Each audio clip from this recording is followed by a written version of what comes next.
Hey guys, it is Chelsea Perry coming at you with discussion post board number 4. Woo, one more week. So the prompt for today was discuss the importance of writing progress or contact notes for clients. Why do we write them? How often do we write them? Who will have access to them? And what are the challenges in writing such notes?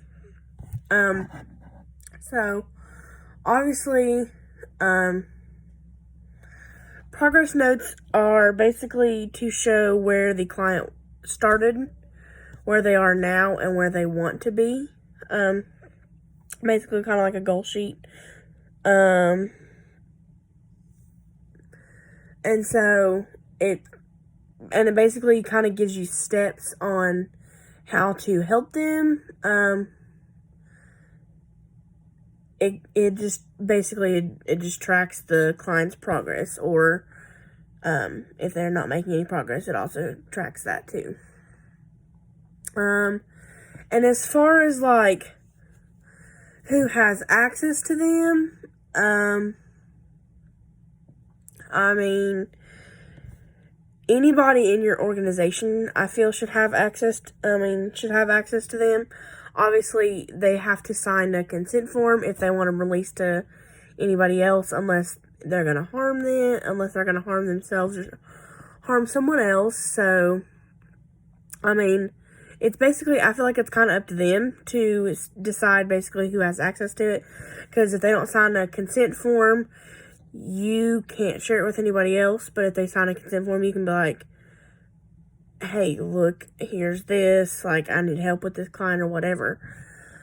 And then as far as how often do we write them, I guess it just kind of depends on the situation.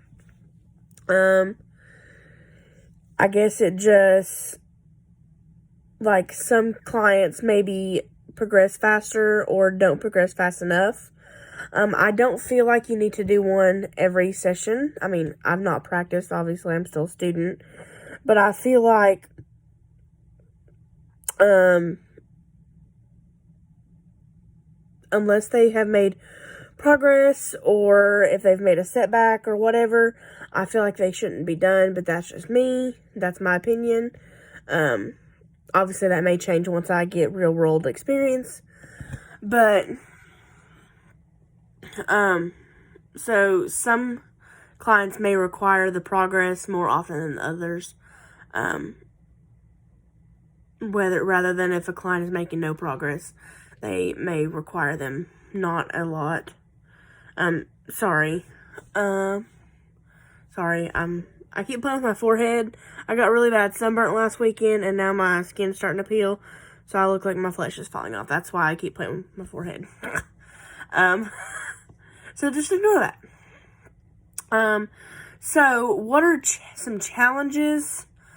Obviously, I think one of the greatest challenges is to try and balance the workload, because obviously you're basically like you're a therapist too, in other words, and so I think the biggest challenge would be to sit down and find the time to write them, because obviously, like, you're going through like big old workloads where you're dealing with clients and sometimes doing other stuff, and then throw in the obstacles of your life too. So I feel like just sitting down and trying to find the time to write them is probably going to be the biggest hurdle, but